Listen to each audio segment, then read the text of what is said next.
My daughter hadn't come to visit for a whole month. I decided to check on her myself, taking the spare key I kept. But when I walked in, I heard a quiet scratching coming from the attic. When the rescue team pried the door open, we saw something that made even the toughest man turn pale, because... Hello, my dear listeners. Before I begin my story, I ask you to please subscribe to the channel, hit the like button, and write in the comments which state or country you are listening from. Your attention warms my heart. Happy listening. 6 months of silence. For me, it wasn't just a number on the calendar, but a thick, viscous air in a house that was once filled with the deep voice of my husband. For 6 months, I woke up alone in our king-size bed, and the first thing I saw was the empty space beside me. Grief doesn't go away with time. No, it just changes shape. From a sharp, cutting stone, it turns into a heavy boulder that you learn to carry in your chest without showing its weight to others. In the morning, I went out into the garden. Ulysses had planted these roses himself. Every morning, he would walk around them like a sentry on duty, shaking off the dew, talking to them. Now, that was my job. The air was cool, smelling of damp earth and the last autumn blooms. I carefully snipped a withered bud. Working in the garden was soothing. It gave an illusion of order, an illusion that I could still influence something. Here, among his roses, I felt closer to him. Inside the house, however, the walls pressed in with silence. My only thread connecting me to the world remained my daughter, Zahara. But even that thread had become thin and stretched to the limit lately.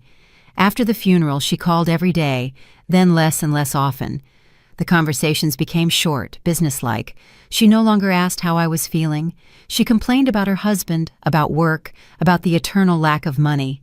I listened, nodded into the receiver, and transferred whatever I could from my pension. I thought she was having a hard time. Youth, stress. I justified her coldness, her inattention. After all, she had lost her father too. And then a month ago, she called late in the evening. Her voice was breaking into hysteria. "Mama, I'm sorry it's so sudden. We need money, urgently, for surgery."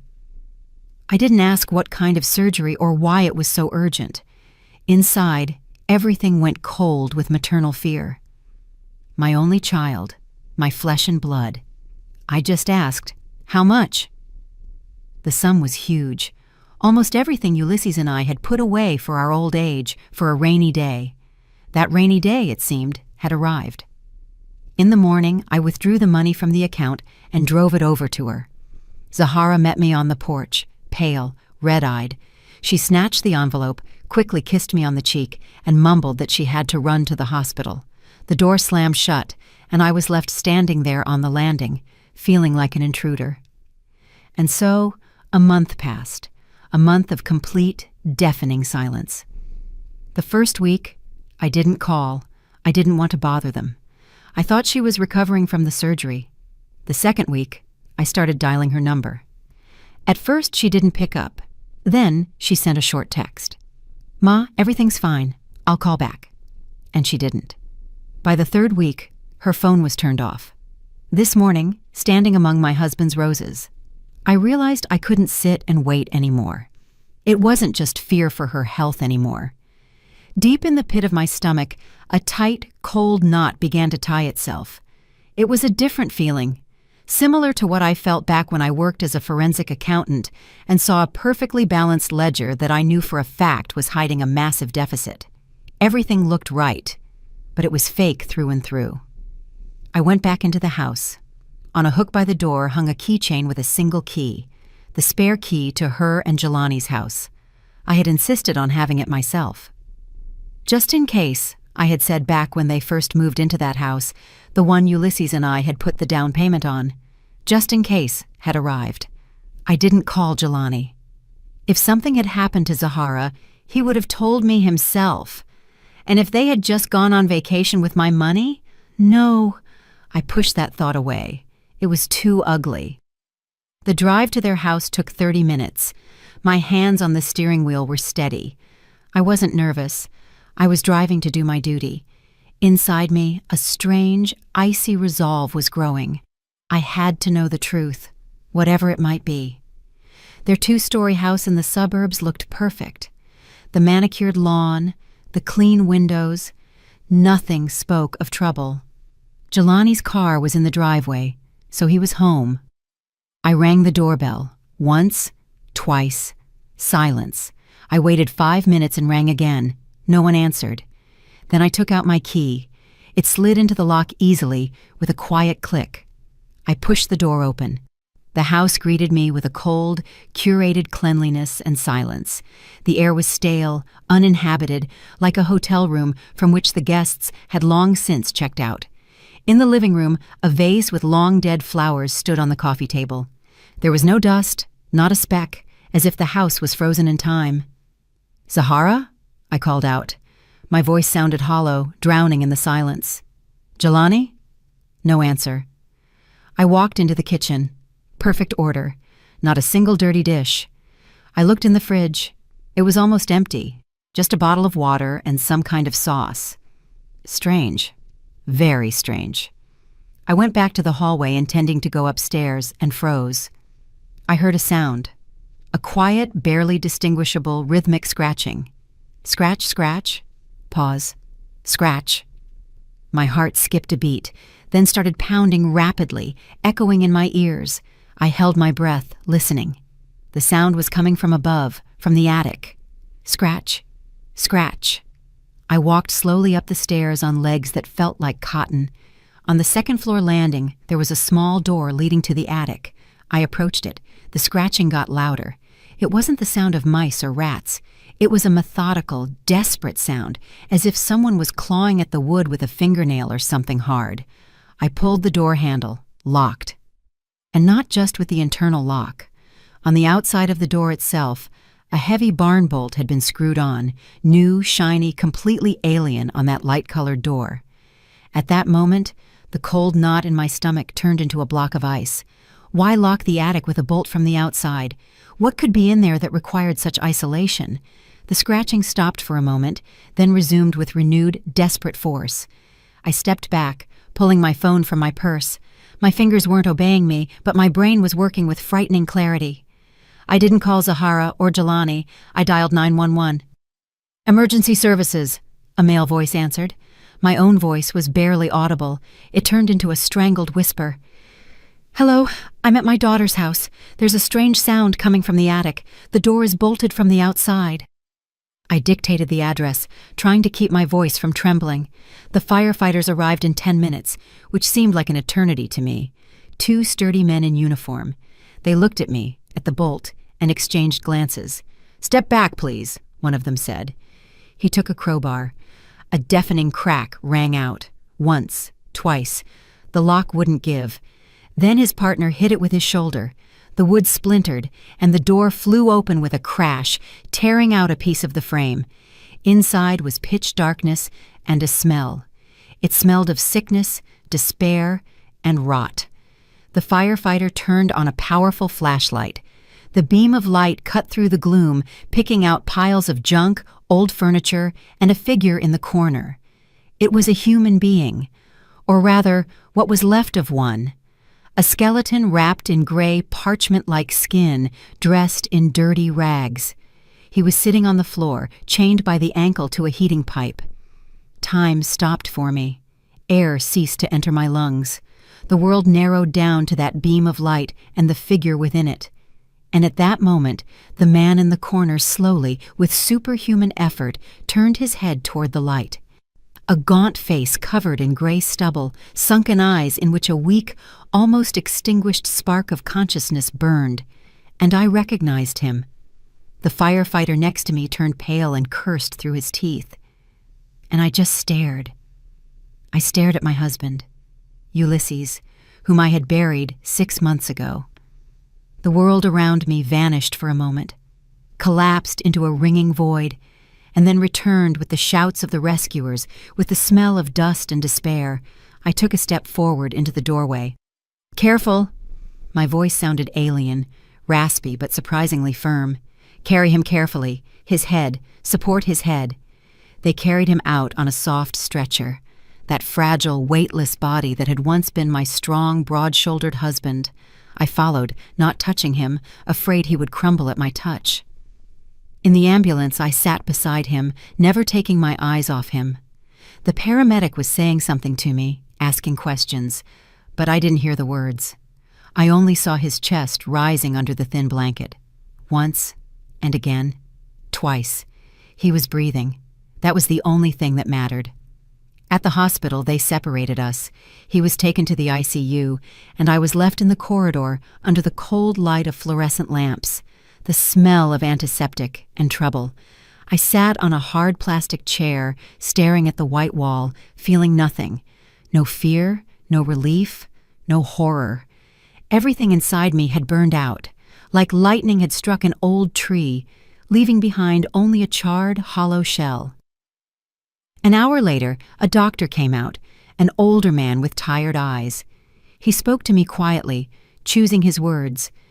Extreme degree of cachexia, he pronounced the terrible foreign word. Systematic starvation, muscle atrophy, dehydration to such a degree that... He shook his head. Your husband is very lucky. A few more days and we wouldn't have been able to do anything. I nodded silently. This wasn't just neglect, the doctor continued, looking intently into my eyes. This was the intentional, methodical deprivation of food and water over many months. The police are already here. They'll want to speak with you. I nodded again. I understood everything. Every word of his wasn't news, but confirmation. Confirmation of what had frozen like an ice pick in my brain the moment I saw the barn bolt on the attic door. This wasn't an accident. This was slow, calculated murder. When they finally let me into his room, he was sleeping. His large frame, even withered, took up the whole bed. Skin transparent as cigarette paper stretched over his bones. Through an IV, Life, a nutrient solution, was slowly dripping into a vein on his arm. The quiet beep of the monitor counted the beats of his weak heart. I sat on the chair by the bed and watched. For 6 months I had mourned him. I remembered the weight of the coffin lid, remembered the smell of incense and lilies in the church. I remembered throwing a handful of cold, damp earth onto the polished wood. Whose ashes had I buried? Whose body had I mourned? It was a farce, a cruel, monstrous play in which I had been given the role of the grief-stricken widow. And the director? The director was my own daughter. That woman, Zenobia Banks, who cried at the cemetery, who went to the grave every day and talked to a marble slab. She died.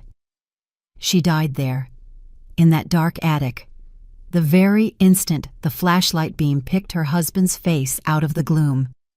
Her grief, so deep and real, had turned into a warm, heavy shawl over these 6 months, one I wrapped myself in against the loneliness. Now that shawl had burned to ashes, and beneath the ash was something else, hard, cold, and sharp as a shard of ice. Love for my daughter? That died too. I tried to grope for it inside, to find even a spark, even a smoldering ember. Nothing. Emptiness. Instead of love, a calm, icy understanding. Understanding that the creature I bore, carried and raised, had turned out to be a monster, and this monster had tried to kill my husband and destroy my life. I looked at Ulysses, at his sunken cheeks, at the gray in his matted beard. I remembered his laugh, his strong hands, the way he called me my Z. I remembered our life, how he dropped out of college to go to work and support me and little Zahara, how he drove a cab at night after his main job to buy his daughter a piano, which she ended up barely playing, how he sold his beloved vintage Cadillac to pay for her education at a prestigious HBCU. He gave her everything. She locked him in an attic to slowly die of hunger, and took my last dime so that what? So she could pay for a vacation while her father gnawed on drywall from hunger? Tears didn't come. There was nothing inside that could become tears. Only cold. Cold and clarity. The clarity of a surgeon before a complex operation. There was no more room for emotions, only the job that needed to be done. I took my phone out of my bag. My gaze was riveted to my husband's face. I didn't look for Zahara's number. I didn't call the police. My finger found another contact in the address book. Octavius Freeman. Octavius was the son of my late best friend, Althea. Once, many years ago, I helped Althea get through a messy divorce, helped her with the calculations during the division of assets. I'm a forensic accountant by trade, after all, even though I hadn't worked for almost 40 years since Zahara was born. Althea always said I saved her back then. Her son Octavius had become a brilliant lawyer, smart, honest, with the grip of a bulldog. He was the only one I could trust right now. I pressed call. "Mrs. Banks, hello?" Surprise sounded in his voice. We didn't talk often. "Hello, Octavius." My voice was steady, no trembling. "I need your help, urgently." "What happened? Is everything all right?" "Not exactly. Listen to me carefully. We have little time. My husband Ulysses is alive." Deafening silence hung on the other end of the line. "How alive?" he finally squeezed out. "But the funeral—" "It's a long story. I'll tell it later. Right now I need you to do a few things without asking questions. Just do them. Can you?" "Yes, of course. Mrs. Banks, go ahead." I took a deep breath, gathering my thoughts into a clear, inexorable sequence. First, immediately, right now, freeze all joint accounts belonging to Ulysses and me. Every single cent. Cards, savings, everything. I'll dictate the passcodes to you now. Understood? Octavius's voice became businesslike and focused. Second, start the procedure to grant me full power of attorney over all my husband's affairs. He is currently in the hospital, incapacitated. I will need access to all his documents, pension accounts, everything. It will take time, but I'll handle everything. A medical report will speed up the process. "It will be done," I said firmly.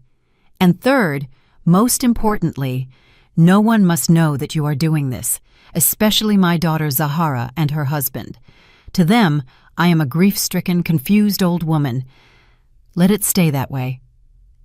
"I understand you, Mrs. Banks." There was steel in Octavius's voice. "Consider it already in motion. I'll be in touch. Hold on." "I'm holding on, Octavius. Thank you." I ended the call. The room was still quiet, only the beep of the equipment and my husband's weak breathing. I put the phone in my bag.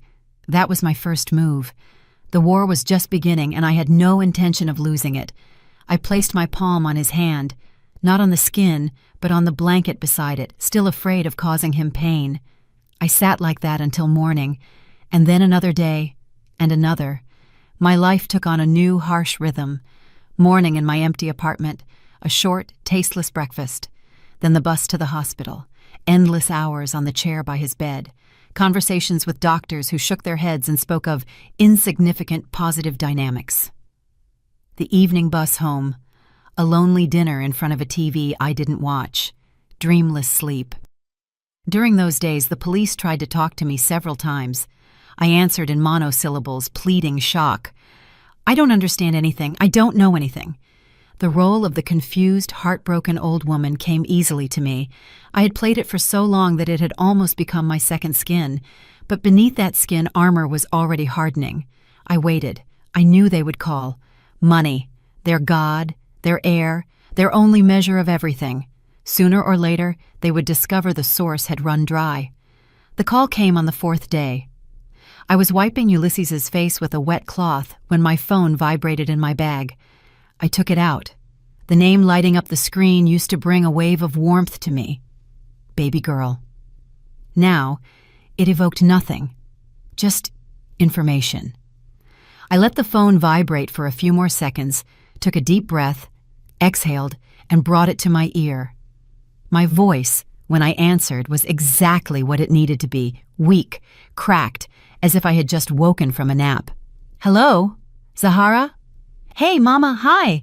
Zahara's voice was unnaturally cheerful, loud.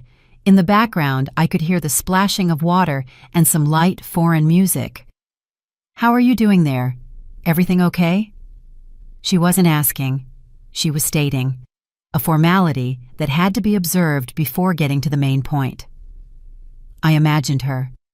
A lounge chair by a pool with water of an implausibly blue color, huge sunglasses hiding the emptiness in her eyes, a glass in her hand with something cold and expensive. Next to her, her husband Jelani, with the look of a satiated, self-satisfied predator on his face. They were vacationing on money from the life insurance of a man they were starving to death a few yards from their bedroom. "Zahara, baby," I whispered, putting all the senile infirmity I was capable of into my voice. Just getting by. Where are you? It's so noisy." "Oh, Mama. Jelani and I decided to go away for a couple of days just to clear our heads, get some fresh air. We're so tired. You understand?"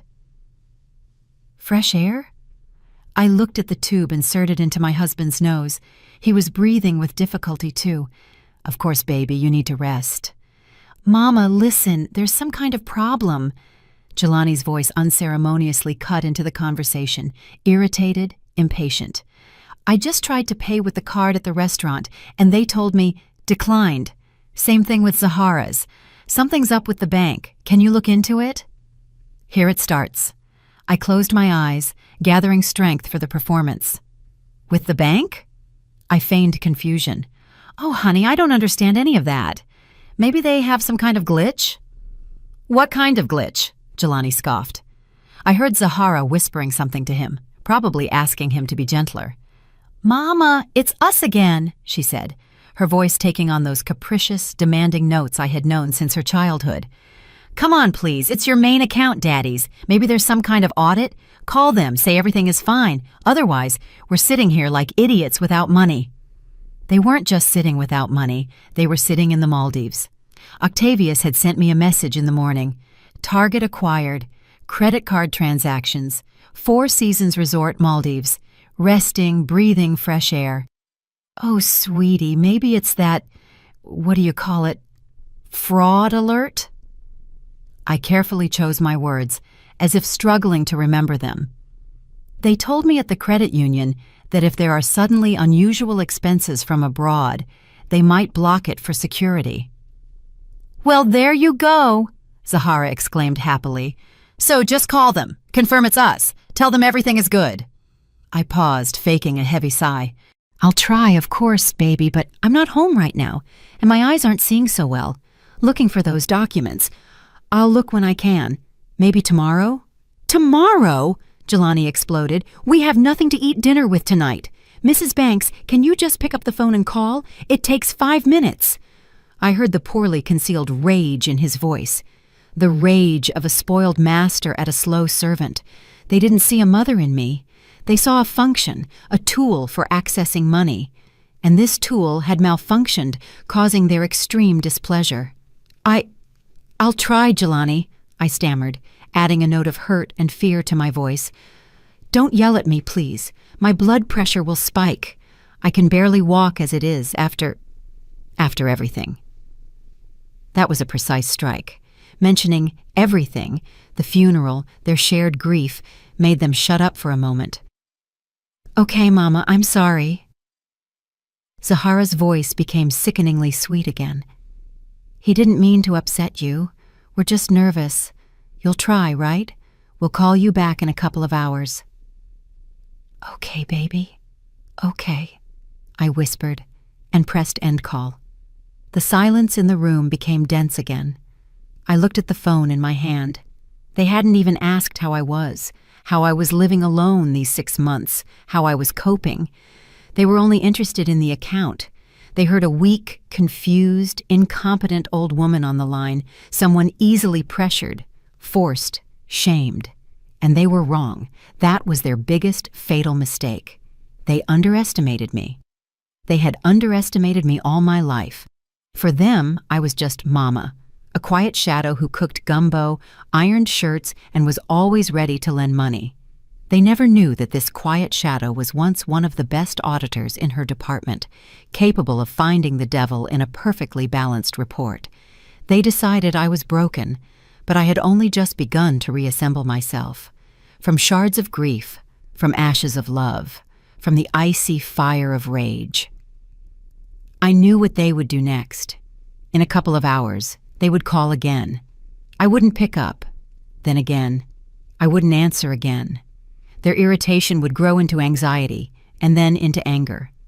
An inconvenience, a small problem with a card, would turn into a threat to their beautiful vacation paid for by someone else's life. And they would come. They would drop their Maldives and rush here to deal with the old mother who dared to cause them problems. They would rush straight into the trap I was preparing for them. I got up and walked to the window. Below, people bustled, cars drove by. The world lived its ordinary life, unaware of the tragedy locked within the walls of this hospital room. I took out my phone again and dialed Octavius's number. "Octavius, it's me. They took the bait. They're coming home." "Excellent," Octavius answered.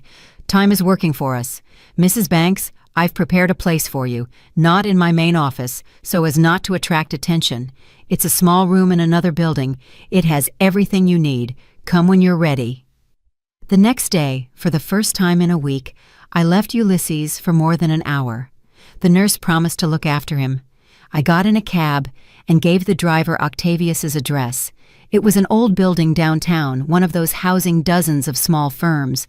Octavius met me downstairs. He looked serious and focused. I saw no pity in his eyes, only respect and readiness to work. That was exactly what I needed.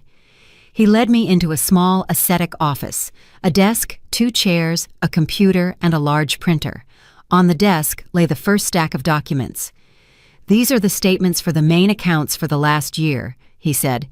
"We got the authorization from the doctors, so access to Mr. Banks's pension and insurance documents will be available within the day. What else do you need?"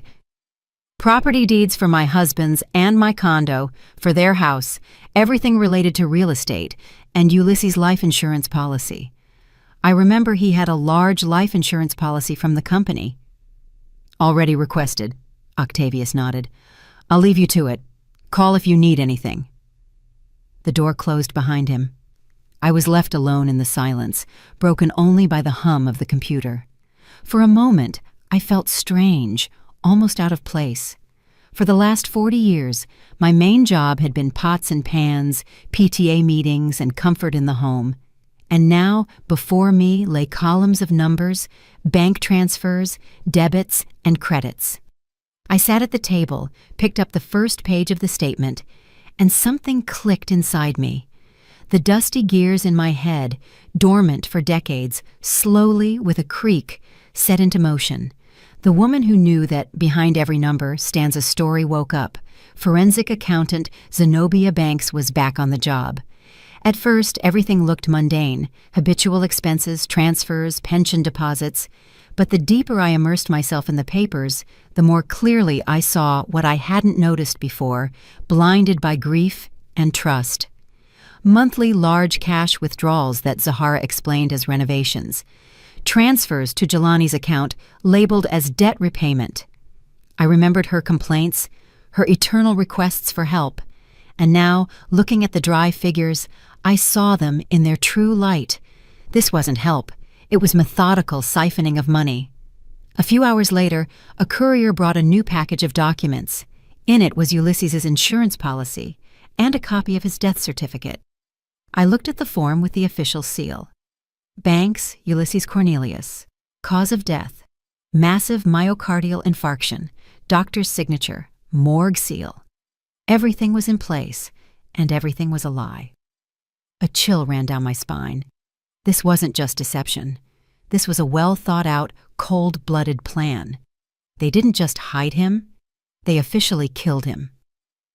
The next document confirmed my worst guess: a notification from the insurance company about the payout. The sum was written clearly and plainly: millions of dollars. Beneficiary: Zahara Banks. Daughter. Date of payout: 5 months ago. That's what the Maldives were bought with. That's where the money for Jelani's new car and Zahara's expensive jewelry, which I saw in her recent social media photos, came from. They were feasting on money from the death of a living man. I worked all day, forgetting about time, about food. Octavius checked in, silently bringing me tea and sandwiches. He saw the expression on my face and asked nothing.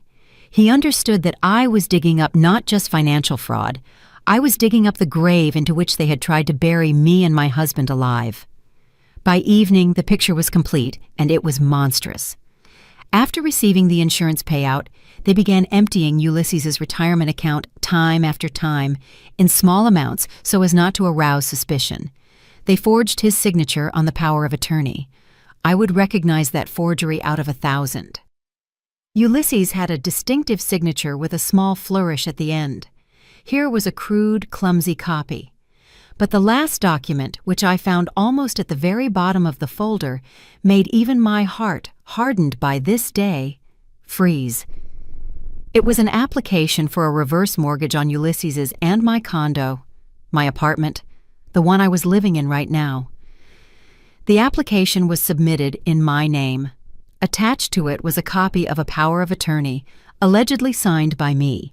It stated that I, Zenobia Banks, fully entrusted my son-in-law, Jelani Davis, to dispose of all my property due to the deterioration of my cognitive health following the death of my spouse.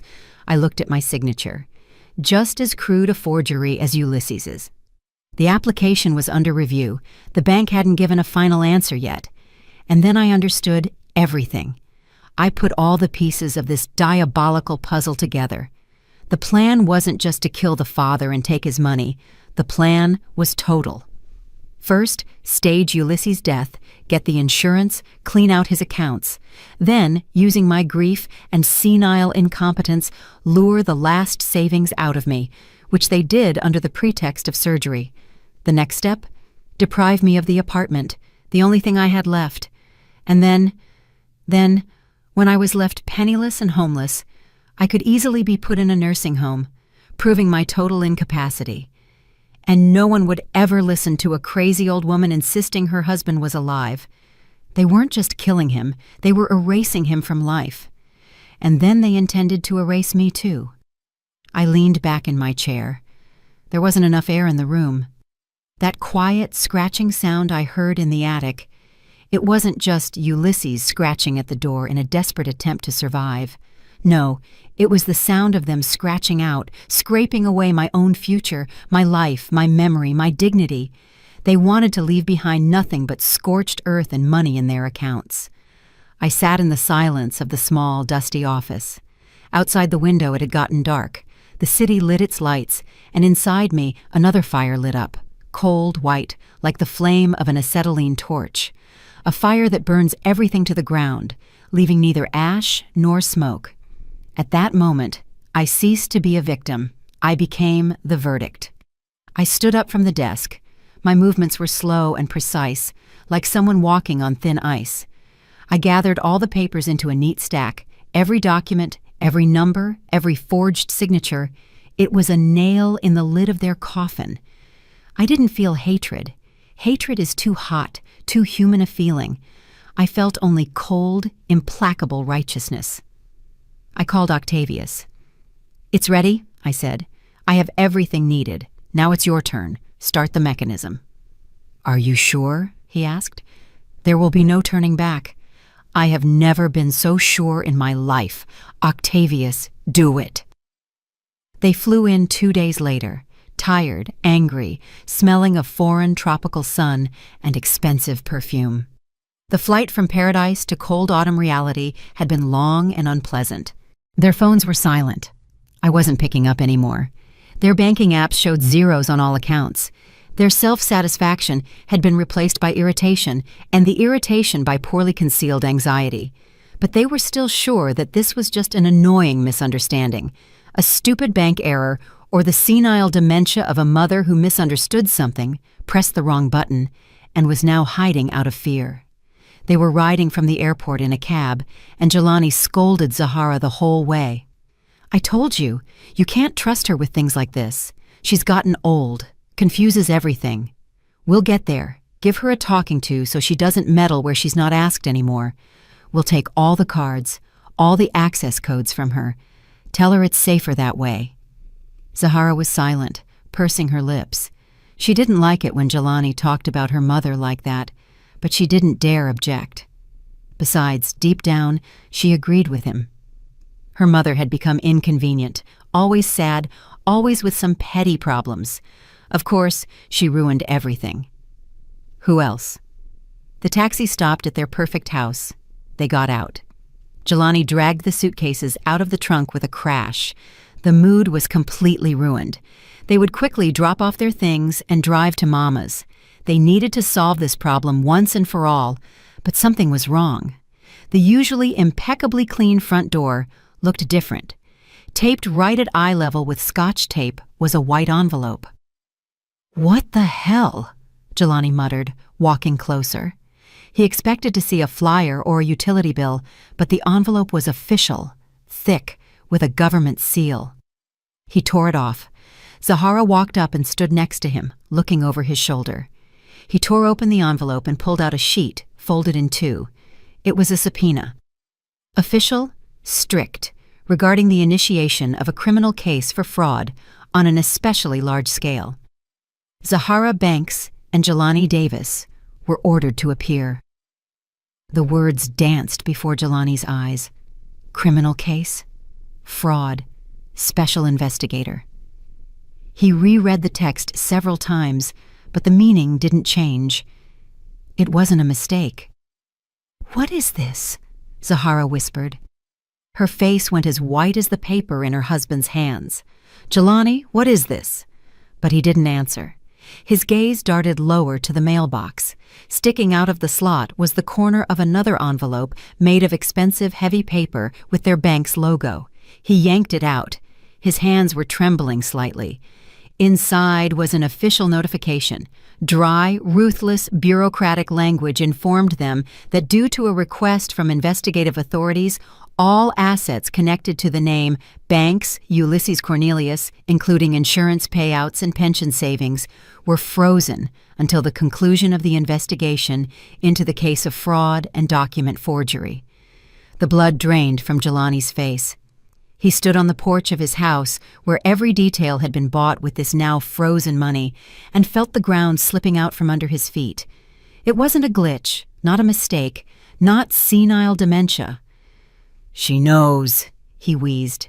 His voice was barely audible. "Who?" "Mama." Zahara looked at him with wide, frightened eyes. "What does she know? How? That can't be." She started to panic. Her breathing became rapid, jagged. "It's some kind of mistake, a misunderstanding. We have to call the bank right now." She snatched her phone from her purse. Her fingers ran frantically over the screen. Jelani just looked at her, and in his eyes, usually so brazen and self-confident, splashed cold, animal terror. He, the architect of this whole plan, understood first. He understood that the game was over. "Hello, miss? I want to know what is happening with my accounts." Zahara was almost screaming into the receiver. "Why is everything blocked?" On the other end of the line, the calm, dispassionate voice of a bank clerk answered her. He spoke of investigative actions, of penal code articles, of a court order. It was a wall, an impenetrable wall of legal terms behind which catastrophe lurked. Zahara lowered the phone, her face twisted. All her feigned cheerfulness, all her resort gloss fell away like cheap gold leaf. Before Jelani stood a frightened, confused woman who realized her cozy, beautiful world was collapsing.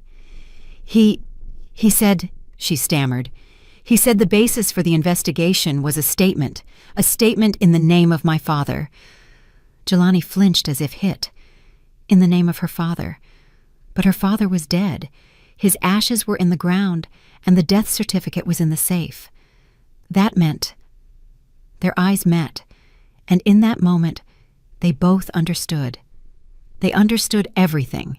That her mother hadn't just learned about the money, she had learned about the attic. Their arrogance, their irritation, their haughtiness, it all evaporated without a trace. In its place came sticky, primal fear, the fear of beasts cornered. They were no longer masters of the situation, they were prey, and the hunter had already sprung the trap. "To the car!" Jelani barked, grabbing Zahara by the arm. His face turned into a hard, ugly mask. Panic was replaced by fury. The only chance, the only exit his inflamed brain saw was to get to the source of the problem, to the mother. They didn't call a taxi. Jelani got behind the wheel of his car, the very one sitting in the driveway as a symbol of their success. He drove like a madman, taking off sharply, cutting off other cars, flying through yellow lights. Zahara sat next to him, clutching the dashboard and muttering something incoherent. "We'll explain everything to her. Tell her it was a mistake, that we wanted what was best. She's Mama, she'll understand, she'll forgive." But this wasn't hope. It was an incantation, an attempt to talk away the reality rushing at them like an oncoming train. During the short, insane drive, a plan matured in their heads, a plan of desperation. Play on pity, cry, blame, scream about their grief, about how hard it was for them after Dad's death, how they couldn't cope. Scare the old woman, confuse her, force her to withdraw the statement. They were used to her always giving in, always forgiving, always taking their side. They clung to this habit like drowning people to a straw. They burst into my apartment building, stomping up the stairs. Jelani kicked my apartment door open. It wasn't locked. I was waiting for them. They froze on the threshold, breathing heavily, and I was sitting at the kitchen table, calmly. Right in front of me stood a teapot, a thin curl of steam rising from its spout. A cup of tea, a saucer with lemon, a picture of domestic comfort and peace. An idol they had come to destroy. But the idol was deceptive. Next to me at the same table sat 3 others. On one side, Octavius in a sharp suit with a folder in his hands. His face was impenetrable. On the other side, 2 men in plain clothes. Their poses were relaxed, but their gazes were sharp, attentive. The gazes of people who know how to wait and see the essence. For a moment, silence hung in the hallway. Zahara and Jelani looked at this scene, and their pre-rehearsed aggression cracked. This wasn't what they expected. They expected to see a frightened, crying old woman who could be broken in 5 minutes. Instead, they saw a tribunal. But it was too late to retreat. Zahara, like an actress, walking onto the stage, after a disastrous first act, took a step forward and began her performance. "Mama!" Her voice rang with fake, hysterical pain. "What have you done? What does all this mean?" She rushed toward the table, but stopped a couple of steps away, as if hitting an invisible wall. Tears gushed from her eyes, real hot tears of fear and rage. "Do you even understand what you've done? We just started to recover after Daddy's death. It hurts us so much, and you accuse us of something? You set the police on us? For what? For taking money that Daddy would have left us anyway?" She spoke, and her voice got louder and louder, breaking into a scream. It was a stream of accusations, complaints, reproaches. She spoke of her sleepless nights, her depression, how she missed her father. She said that I, her own mother, had betrayed her, stabbed her in the back at the hardest moment. I remained silent. I just looked at her. I let her speak her piece, let her empty her entire arsenal of lies and manipulation. The men at the table were silent too. Octavius didn't flinch. They all watched this one-woman theater, and there wasn't a drop of sympathy in their eyes. Zahara spoke for a long time. She let it all out. When the words ran out, she fell silent, breathing heavily, waiting for a reaction, expecting that I would now burst into tears too, start apologizing, justifying myself, that everything would be as always.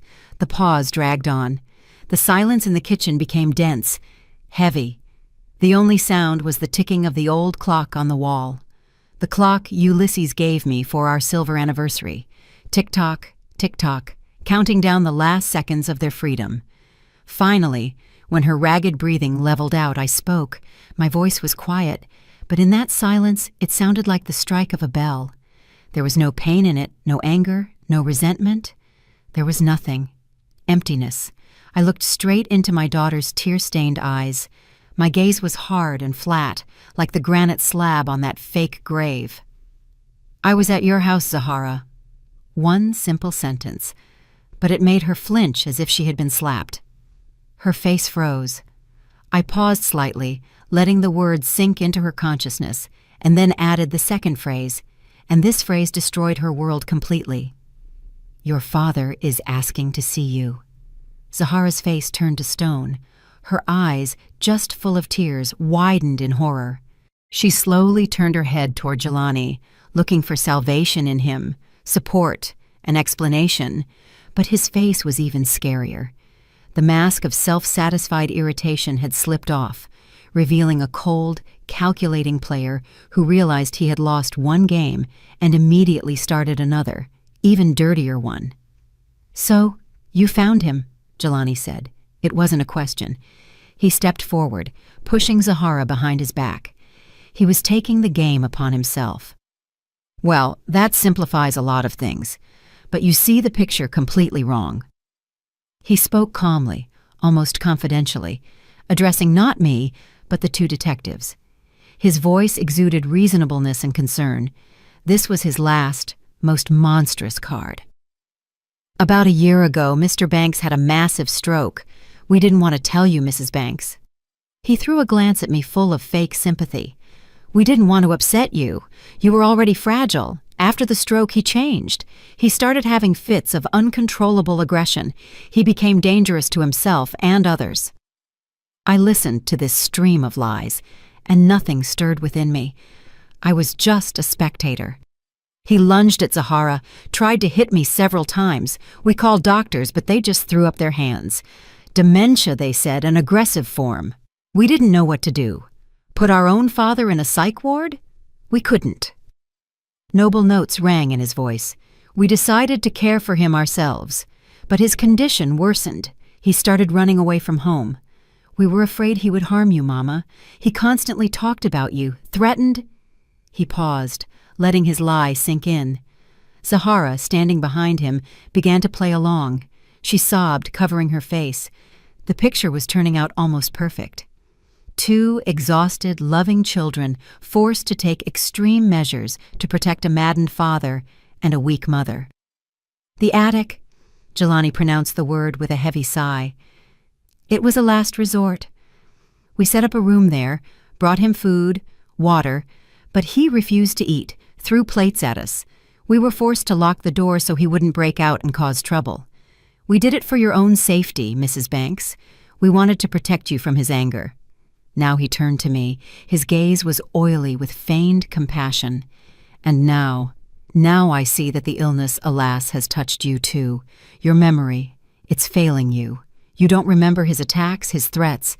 And this gentleman," he nodded toward Octavius, "is obviously taking advantage of your condition, manipulating an elderly, sick woman to get hold of her money. It's obvious." The lie was complete, flawless in its vileness. They were trying to kill two birds with one stone, justify their actions, and declare me insane, and Octavius a fraud.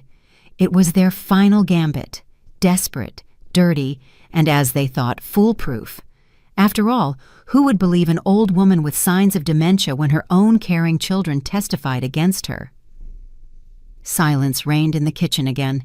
Jelani stood with the look of a man who had just presented irrefutable evidence. Zahara cried quietly at his shoulder. But it was too late. Their words, however convincing they seemed, shattered against the rock I had been building so carefully all these days. The older detective, a gray-haired man with tired but very attentive eyes who hadn't uttered a word until then, slowly coughed. He didn't look at Jelani. He looked at me, then at Octavius, and nodded slightly. Then, just as slowly, he reached for the folder lying before him on the table, opened it, and neatly, without a single wasted movement, slid it across the table toward Jelani. "Familiarize yourself, please," he said in an even, colorless voice. The folder stopped right in front of them. The top sheet was the first one. It was the medical report from the hospital. Several pages covered in cramped medical handwriting. There wasn't a word about a stroke, not a word about dementia. But there were other words: cachexia, muscle dystrophy due to prolonged starvation, critical dehydration, and the final key phrase: patient is fully conscious, oriented in time and space, speech is coherent, cognitive functions are unimpaired. Jelani's face began to change. Confidence was sliding off him like a melting mask. The detective, not changing his tone, continued, "Your father has already given a preliminary statement, Mr. Davis. He remembers everything." He turned the page. The next document was my work. Neatly compiled spreadsheets, movement of funds and accounts, copies of bank withdrawal slips, all the operations they performed while their father was dying of hunger. Next to every large transaction, a note was made in red pen. Tour to Maldives. Car purchase, Audi Q7. Cartier jewelry store. My accountant's handwriting, clear and ruthless, turned their luxurious life into an indictment. The corner of Jelani's mouth twitched. Zahara stopped crying and stared at the papers with stupefied horror. The detective turned another page. It was a copy of the death certificate, the very one with the forged signature and seal, and next to it, an official reply from the morgue stating that citizen Ulysses Cornelius Banks had never been admitted there, and the doctor whose signature was on the document had been fired 2 years before the specified date. And the last sheet, a copy of my application to the bank withdrawing the reverse mortgage request, and the conclusion of a handwriting analysis confirming that the signatures on the powers of attorney, both mine and Ulysses, were crude forgeries. The detective closed the folder. Dead silence stood in the kitchen. Their last lie hadn't just failed. It had become the most weighty proof of their guilt. It confirmed not just their greed but their cold, calculating mind, their ability to lie while looking you in the eye, their absolute, boundless cruelty. Their final gambit had sealed their fate. Davis, Jelani Marcus, Banks, Zahara Denise, the detective said in the same calm voice, rising from the table. His partners stood up too. "You are under arrest on suspicion of committing crimes provided for by statutes." He began listing the numbers of the statutes: attempted murder, fraud on an especially large scale, forgery of documents, reckless endangerment. And I just sat and watched them, watched as cold steel bracelets clicked shut on the wrists of my only daughter, my flesh and blood. She didn't cry. She just looked at me with empty, uncomprehending eyes as she was led away. There was no remorse in her gaze, only bewilderment. Like a little girl caught stealing a piece of candy who couldn't understand why the punishment turned out to be so disproportionately cruel.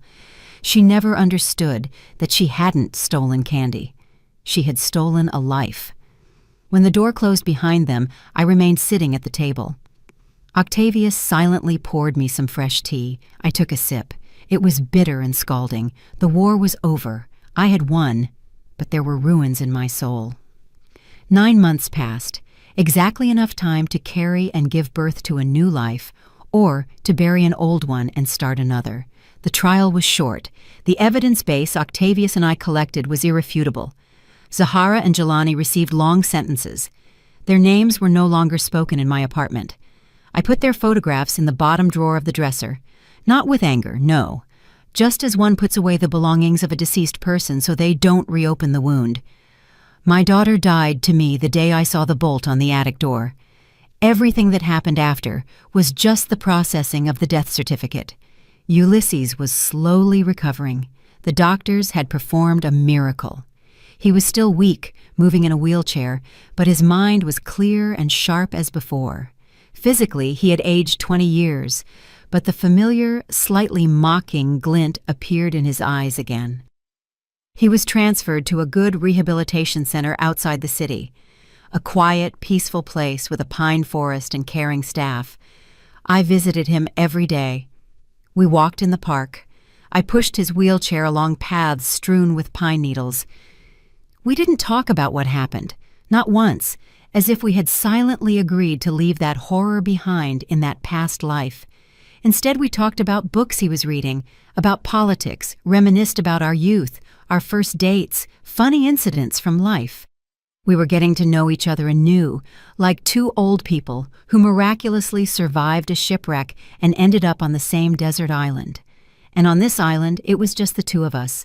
Our big family house, the one Ulysses and I built together, the one where Zahara grew up and where every corner held memories. I sold it. I couldn't live there anymore. Too many ghosts, too much pain. Instead, I bought a small, bright condo in a new building on a high floor with huge windows and a balcony overlooking the whole city. Today, for the first time, I didn't go to see Ulysses. He had procedures, and I decided to dedicate the day to myself. The morning was sunny, rare for this autumn. I brewed myself coffee, not instant like before, but freshly ground in a French press, and stepped out onto the balcony. The city below hummed, living its turbulent, eternal life. Cars flowed along the avenues like blood through arteries. People hurried about their business, and I stood above this bustle, in my quiet haven, and felt calm. For the first time in many, many years, I felt not anxiety, not grief, not duty, but specifically calmness, deep, clear, like water in a forest lake. I was no longer just a mother, not a widow, not a victim. All these roles, like old worn-out clothes, were cast off. Only I remained. On the small table on the balcony lay a tablet. I picked it up, sat in a comfortable chair. Open on the screen was not a TV show and not a news feed. It was a textbook. Modern Methods of Financial Audit, Software and Data Analysis. A few weeks ago, I signed up for online continuing education courses. I decided to reinstate my CPA license. The world had moved far ahead since I last balanced debits and credits, but the basics remained the same. And logic, the ability to see the essence behind the numbers. It's like riding a bicycle. Once you learn, you never forget. I read about new programs, about big data analysis methods, and the dusty gears in my head, which I had started with such difficulty 9 months ago, now turned easily and without squeaking. I felt my brain, occupied for a long time only with recipes and household problems, greedily absorbing new information.